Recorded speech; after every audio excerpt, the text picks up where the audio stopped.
रामकृष्ण हरी माऊली. जय जय रामकृष्ण हरी माऊली. आज तुकाराम महाराजांचा एक अभंग आपण चर्चेसाठी घेऊया. अभंग असा आहे पहा. नेने फुंको कान नाही एकांतीचे ज्ञान, तुम्ही ऐका हो संत माझा सादर वृत्तांत. नाही देखिला तो डोळा देव दाखवू शकला, चिंतनाच्या सुखे तुका म्हणे नेने दुःखे. चिंतनाच्या सुखे तुका म्हणे नेने दुःखे.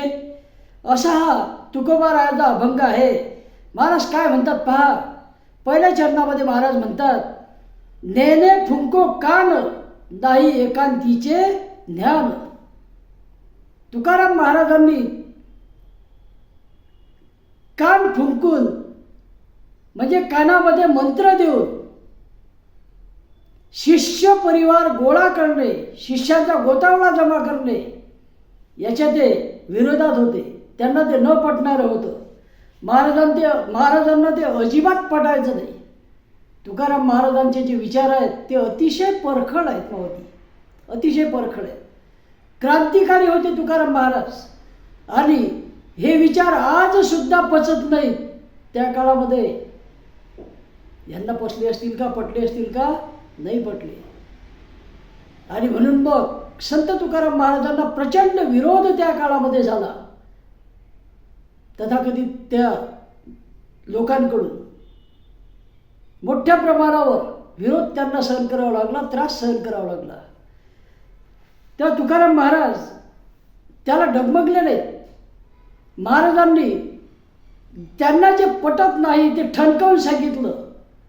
महाराज म्हणतात, मला कान फुंकून गुरुमंत्र देणे आणि शिष्याचा गोतावळा जमा करणे, नंतर त्यांच्याकडून देणग्या उपटणे अजिबातही पटत नाही. त्याचप्रमाणे एकांतामध्ये ज्ञान याची सुद्धा मला गरज वाटत नाही. एकांतामध्ये काय करतात लोक, तर आम्ही ब्रह्मज्ञानी आहोत किंवा कधी कधी तर स्वतःलाच घोषित करतात आम्हीच देव आहोत. तेव्हा हे सुद्धा तुकाराम महाराज म्हणतात की हे अजिबात पटत नाही, मला हे माहिती नाही. एकांतीचं ज्ञान, एकांतामध्ये ज्ञान देणं नाही कामाचं. ज्ञान कसं द्यायचं, तर मेघवृष्टीप्रमाणे ढग मेघ पाऊस पाडतात आणि पाऊस पडायला सुरुवात झाला की ते असं पाहत नाहीत की ते जमिनीवर पळून राहिला पाऊस, घरावर पळून राहिला, खडकावर पळून राहिला किंवा एखाद्या खडक्यामध्ये पळून राहिला. सर्वत्र पाऊस पडत असतो. त्या ठिकाणी मेघवृष्टीप्रमाणे ज्ञान हे दिलं पाहिजे या मताचे संत तुकाराम महाराज होते. त्यांना एकांतामध्ये दिलेलं ज्ञान ह्या गोष्टी काही पटत नाही. ज्ञान कसं उघड असलं पाहिजे. जे जे आपण अशी ठावे ते ते सकळाशी सांगावे, शहाणे करून सोडावे सकळ जन. त्या या वृत्तीचे तुकाराम महाराज होते आणि म्हणूनच त्यांना हे एकांतामध्ये आम्ही काहीतरी मोठे आहोत, ब्रह्मज्ञान सांगणं वगैरे काही गोष्टी पटत नव्हत्या. दुसऱ्या चरणामध्ये महाराज म्हणतात, काय म्हणतात पहा. तुम्ही ऐका हो संत माझा सादर वृत्तांत. हे लोक हो, संतजन हो, सज्जन हो. संत म्हणजे या ठिकाणी सज्जन, सज्जन हो, लोक हो. तुम्ही माझा ऐका. मी जे सांगतो ते ऐका आणि कसं ऐका, तर श्रद्धेनं ऐका. हा जो वृत्तांत मी तुम्हाला सांगतोय हा श्रद्धेनं ऐका. हे जे सत्य आहे ते मी तुम्हाला सांगतो आहे, वेगळं काहीही सांगत नाही, हकीकत तुम्हाला सांगतो. तेव्हा पुढे काय सांगतात महाराज पहा. नाही देखिला तो डोळा देव दाखवू शकला. तुकाराम महाराज म्हणतात, जो डोळ्यांनी पाहिला नाही, पाहता येत नाही, तो देव मी तुम्हा सर्वांना दाखवेल. याचा अर्थ असं महाराजांना म्हणायचं आहे की देव डोळ्यानं पाहता येत नाही, परंतु त्याची अनुभूती मात्र घेता येते. ईश्वराची अनुभूती घेता येते, त्याची अनुभूती मिळते, त्याचा अनुभव आपल्याला येऊ शकतो. हा देव म्हणजे सच्चिदानंद, ज्ञान, चेतना, विवेक या सर्वांना मिळून जो आनंद मिळतो ज्ञान झाल्यावर, ईश्वराचं ज्ञान झाल्यावर, तो म्हणजे सच्चिदानंद. देहाचा अभिमान निघून जातो आणि मग उरतो तो जीव आणि शिव. आणि या जीव व शिव एकत्र झाल्यानंतर जो आनंद मिळतो तो परमानंद, सच्चिदानंद. आणि हा सच्चिदानंद कसा मिळवायचा हे मी तुम्हाला सांगतो, असं तुकाराम महाराज म्हणतात. पुढच्या चरणामध्ये सांगतात महाराज पहा, चिंतनाच्या सुखे तुका म्हणे नेणे दुःखे. त्या ईश्वर पाहण्यासाठी, त्याची अनुभूती घेण्यासाठी मी काय करतो तर चिंतन करतो. चिंतन, मग चिंतन म्हणजे काय तर मनाने मनाशी साधलेला संवाद. कधी कधी वाद सुद्धा होतो, मनाचा मनाशीच वाद सुद्धा होऊ शकतो. तेव्हा हा मनाने मनाशी साधलेला संवाद, त्याला महाराज म्हणतात चिंतन. आणि चिंतन हे कशाचं करायचं तर परमेश्वराचं करायचं. नाम संकीर्तन, नाम संकीर्तन, नाव जर सतत घेत राहिले परमेश्वराचं, विठ्ठलाचं, तर वाचा शुद्धी होते आणि हळूहळू मन एकाग्र व्हायला लागते व या नामामधून मग सच्चिदानंद मिळतो, शाश्वत असा आनंद मिळतो. ईश्वराचं ज्ञान होते, ते ज्ञान. आणि एक वेळा हा देहभाव हरपला, देहभाव निघून गेला की मग काय उरत नाही,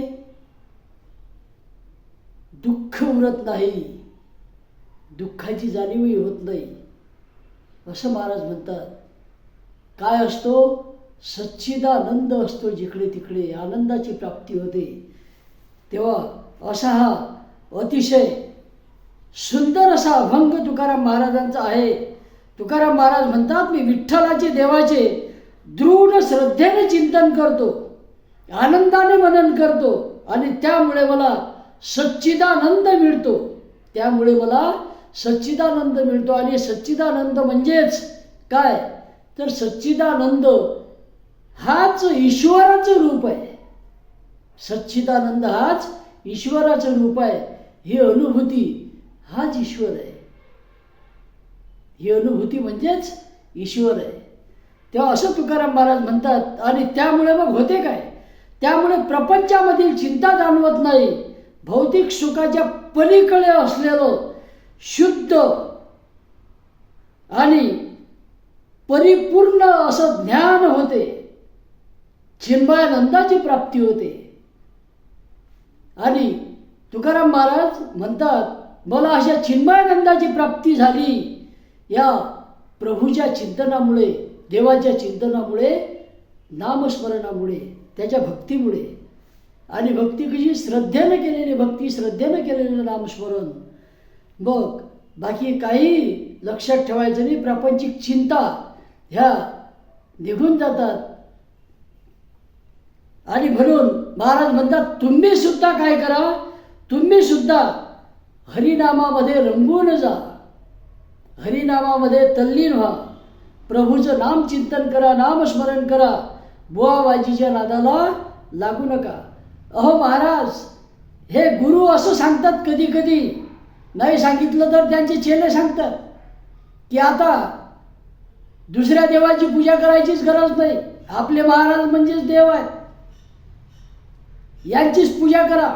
म्हणजे देवराला बाजूला आणि या जिवंत माणसाची पूजा सुरू होते. माऊली पट्टे काय, जिवंत माणूस त्याची पूजा सुरू होते. जिवंत माणूस जो देवाकडे पोहोचवण्याचा मार्ग सांगतो, देवाकडे कसं पोचायचं हे सांगतो, तोच देव जर झाला आणि त्याचीच जर पूजा त्याने करायला सांगितली तर बरोबर राहील का, नाही राहणार. तो सत्य बोलतो का, नाही बोलत.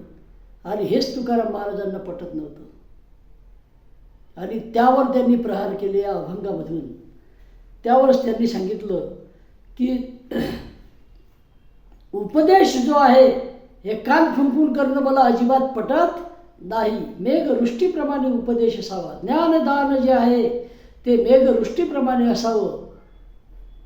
मेघामधून बरसणाऱ्या पाण्याप्रमाणे असावं. उघड आणि सर्वत्र सारखं, भेदभाव नाही. एकांतामध्ये दिलेलं ज्ञान. आणि ते एकांतामध्ये ज्ञान काय देतात तर ते ज्ञान देणारे ते स्वतः देव आहो असं सांगतात स्वतःला.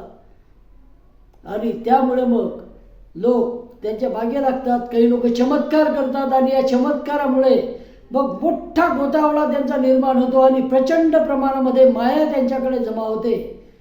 लोकांकडची कमी होते आणि यांची वाढत राहते.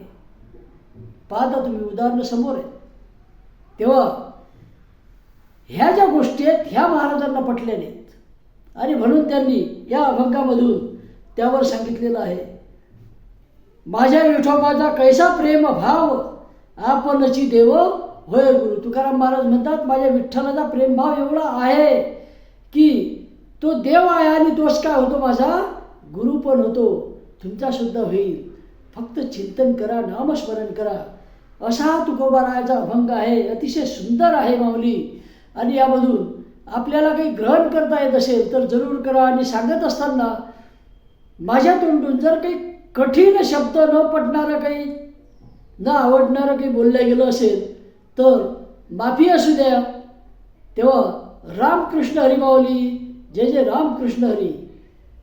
आता परत एकदा हा अभंग पाहूया. नेरे फुंको कान नाही एकांतीचे ज्ञान, तुम्ही ऐका हो संत माझा सादर वृत्तांत. नाही देखिला तो डोळा देव दाखवू सकळा, चिंतनाच्या सुखे तुका म्हणे नेने दुःखे. असा हा संत तुकोबारायाचा अतिशय सुंदर असा अभंग आपण पाहिलेला आहे. माऊली अजूनही माझं चॅनल सबस्क्राईब केलं नसेल तर जरूर सबस्क्राईब करा. आणि यामध्ये काही सुधारणा लागत असेल तर ते मला जरूर कॉमेंटमध्ये लिहा. यामध्ये मी अजून सुधारणा नक्कीच करण्याचा प्रयत्न करीन. तुमचे आशीर्वाद असू द्या. कारण मी जे सांगतो ते संत तुकाराम महाराजांनी सांगितलं ते सांगण्याचा प्रयत्न करतो. हे सांगत असताना काही वेळा काही शब्द इकडे तिकडे होत असतील तेव्हा त्यासाठी माफी असू द्या. कारण तुम्ही माझे हे चॅनल पाहता म्हणजे तुम्ही थोर आहात. ईश्वर भक्तीची तुम्हाला आवड आहे आणि तुम्ही सज्जन आहात. तेव्हा तुमचं मनसुद्धा विशाल आहे सागरासारखं. त्या संतजन हो काही चुकलं असेल तर मला माफी असू द्यावी. रामकृष्ण हरी माऊली. जय जय रामकृष्ण हरी.